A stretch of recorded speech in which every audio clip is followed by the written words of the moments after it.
O tema de hoje toca em algo que todos nós carregamos, nossos medos e as marcas que a vida deixou, que são os nossos traumas, as nossas feridas. Mas e se eu disser que essas marcas, essas feridas, esses traumas e esses medos não precisam ser âncoras? E se eles puderem ser a matéria-prima para a sua maior evolução? É sobre isso que vamos falar. Como ressignificar, ou seja, dar um novo e poderoso significado a essas experiências.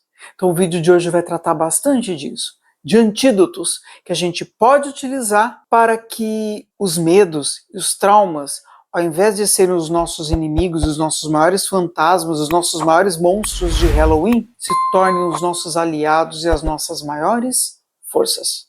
Meu nome é Alexandre e você está no canal Mundo do Saber. Vamos lá?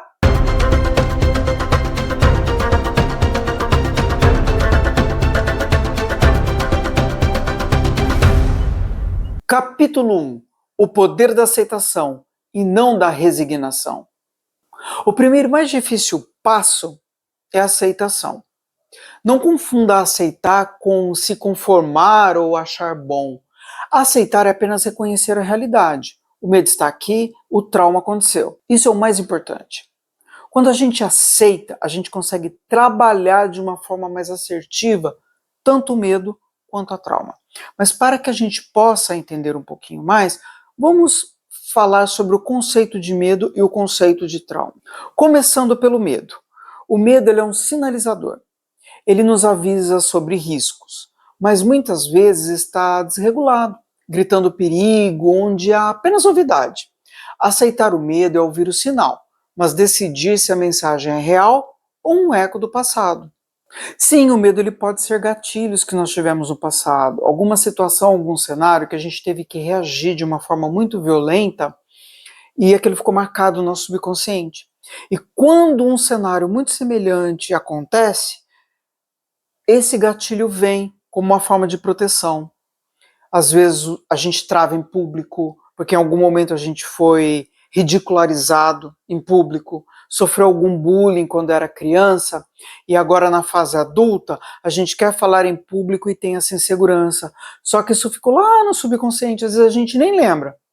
Mas aquele medinho ficou lá guardado, e do nada, pum, ele aparece, como um gatilho. Então a gente tem que trabalhar ao nosso favor. Sabendo que existe o medo, a gente consegue usar ele como força, mas a gente tem que aceitar. Eu tenho medo de falar em público. Um exemplo. Então, tendo esse medo e aceitando o que a gente tem, é muito mais fácil trabalhar esse pequeno defeitinho aí de fábrica. Dá pra gente consertar.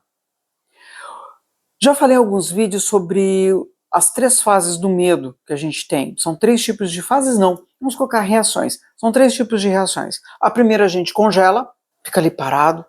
A segunda a gente tenta agredir, se defender. Ou a terceira a gente, perna para quem tem, a gente foge. Então são 3 situações, 3 cenários para o medo.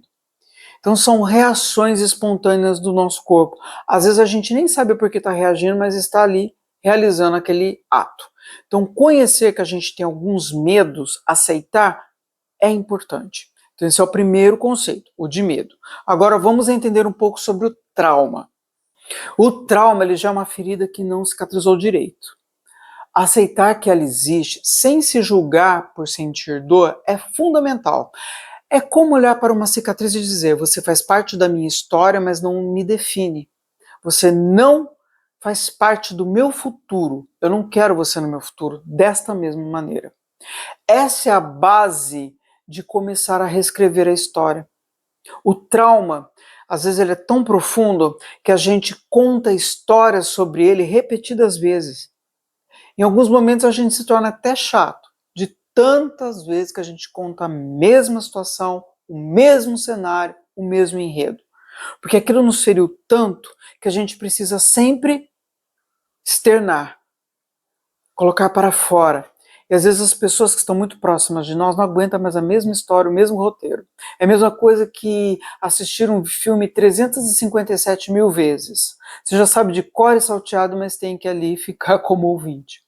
Então o trauma ele tem essas nuances, essas feridinhas, essas cicatrizes que ficam, que a gente olha e logo vem todo o enredo e a gente acaba exportando esse enredo para as outras pessoas. Bom, após o conceito de medo e trauma, agora sim a gente pode entender os porquês e os paraquês. Capítulo 2. Entendendo o paraquê em vez do porquê. Nossa mente adora a pergunta: por que isso aconteceu comigo? Essa pergunta nos aprisiona no papel de vítima e nos mantém revivendo o sofrimento. Para ressignificar, precisamos virar a chave para o para quê. Vamos entender. Primeiro, a mudança de foco. Não se trata de justificar a dor, mas de encontrar o aprendizado e a força que surgiram a despeito dela. Vamos a um exemplo. O trauma te tornou mais sensível à dor do outro? Para que essa sensibilidade? Talvez para ser um suporte, um profissional mais empático ou um amigo mais presente. Transforme os traumas em experiências para ajudar as outras pessoas. Porque ajudando as outras pessoas com as suas histórias, você vai fazer com que essas pessoas evoluam e você vai evoluindo junto. Porque você usou esses traumas como ferramentas de fortalecimento.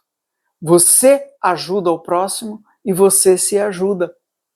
Porque você faz o quê? Faz uma terapia em cima do trauma. Deixa aquele trauma mais suave.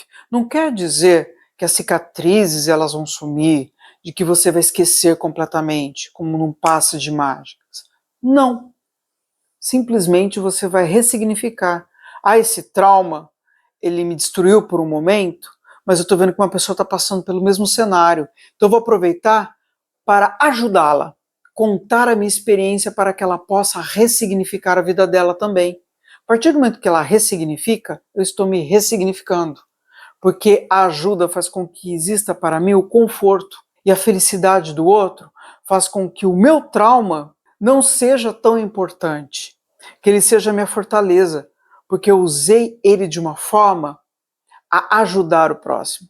Quantos palestrantes que existem hoje que não expõem seus traumas para ajudar uma multidão de pessoas? É uma ressignificação. Eles se tornaram fortes, poderosos, se empoderaram de traumas do passado para ajudar os outros. E assim eles viraram referências de força. Então o trauma, ele deixa de ser negativo e passa a ser algo positivo em sua vida. Isso é ressignificar. E ressignificando, eu transformo toda a minha dor em uma bússola. O medo de falhar te faz planejar melhor? Seu trauma te ensinou sobre limites pessoais e a importância de se priorizar? O para quê transforma a dor em um recurso para o seu crescimento, para a sua evolução. Capítulo 3. De medo paralisante à motivação propulsora. O medo, em sua essência, é pura energia. Quando ele paralisa, essa energia está bloqueada. O segredo é canalizá-la. Pense no medo como um aviso de que você está saindo de uma zona de conforto e indo para algo realmente importante, que faz sentido na tua vida. Identifique a ação oposta. Se o medo te diz para fugir, qual é a ação que te levaria para frente? Essa pequena ação é o motor. Então identifique a ação oposta. Ao invés de você congelar e andar que nem feito o Michael Jackson para trás, vai de em frente, vai de encontro ao medo mesmo, contra ele. A melhor forma, identificar a ação oposta e enfrentar. Mas claro, nem tudo é de uma hora para outra. Tem os pequenos passos a serem seguidos, que é o método da escada. Não tente pular do medo à coragem um dia. Dê um pequeno passo de cada vez e que esse passo seja intencional. Cada pequena vitória realimenta a sua confiança e a energia do medo se transforma em uma adrenalina positiva para o próximo degrau. Use o medo como um empurrão inicial para provar a si mesmo que você pode, você consegue. Capítulo 4. Cultivando a autocompaixão e o perdão. Muitas vezes, a parte mais difícil da ressignificação é o autojulgamento. Nos culpamos pelo que fizemos, pelo que deixamos de fazer ou por não termos sido mais fortes. Primeiro passo, a regra do melhor possível. Lembre-se, No momento do medo ou do trauma, você agiu com os recursos e o conhecimento que tinha naquela época. Você fez o seu melhor dentro daquela situação. Segundo passo, o perdão. Perdão liberta. Perdoar-se não é esquecer, é se libertar da dívida emocional, é dar a si mesmo o mesmo carinho e a mesma paciência que você daria a um amigo querido que passou pela mesma situação. A autocompaixão é o cimento que preenche as rachaduras, permitindo que a nova estrutura se forme. Lembre-se, você erra, você não é perfeito, você é humano, você também pode magoar as pessoas, muitas vezes até inconscientemente. Eu já perdi amigos de 11 anos. Mas por quê? Porque eu falei uma besteira, eu não sabia qual besteira era essa. A pessoa já estava com tanta raiva de mim, mas eu não tinha consciência do que eu tinha falado. Me culpo? Pode ser que sim. Talvez me culpasse mais se eu soubesse o que eu falei.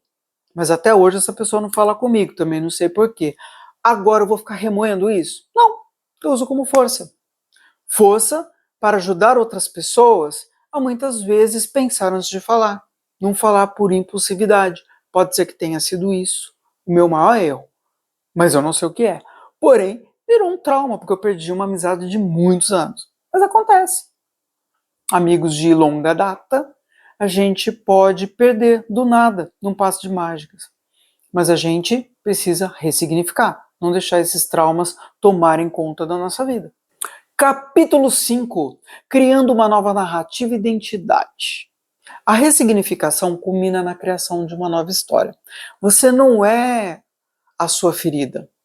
Você é a pessoa que sobreviveu e aprendeu com ela. Sua nova biografia. Comece a se ver não como o traumatizado, ó vida, ó céus, ó azar, mas como o corajoso, que age apesar do medo. Crie legado de experiência.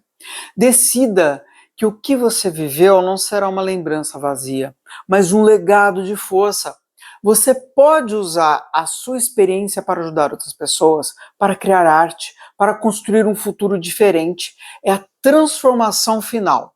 Você transforma a dor em um propósito maior. O novo caminho à frente é o ressignificar. Ressignificar é uma jornada contínua, não um destino. É escolher a cada dia olhar para as suas sombras e ver nelas a luz que você desenvolveu para combatê-las. Seus medos e traumas te tornaram quem você é hoje, mas não o que você será amanhã. Eles são agora a base e não o teto do seu potencial. Qual é a primeira pequena ação que você vai tomar hoje para transformar um velho medo em um novo passo de coragem? Respondam a essa pergunta. Pense. Afinal de contas, comece a construir a sua história a partir de agora. Muito obrigado pela companhia de vocês. Curtam, se inscrevam no canal, ative o sininho de notificações. Lembre-se, o conhecimento é seu e ninguém pode tirar. Seja o dono da sua história. Se gostou desse vídeo, compartilhe com seus amigos. Te vejo numa próxima. Tchau!